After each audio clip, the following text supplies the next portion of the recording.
لا ما يسمعه، ولسنا ممن يقول ولا يفعل.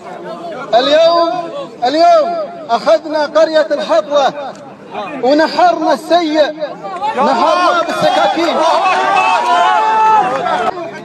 نحرنا رمزا من رموزكم السيء حسين الذي كان في الحطوة في دار الزور. اليوم نحرناه ونحرنا ولده معه. وأطلب منكم طلبا واحدا، طلب واحد، تجهيز غازي يا شيخ. أطلب منكم طلبا واحدا.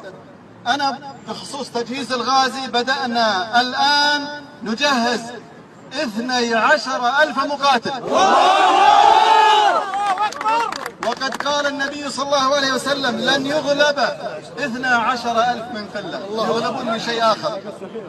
الآن بارك الله فيكم أطلب طلبا واحدا، أريد من المجاهدين في سوريا أن يقبضوا على رجال وهم أحياء ونسمع منهم اعترافاتهم، ونريد أن نتمتع بنحرهم.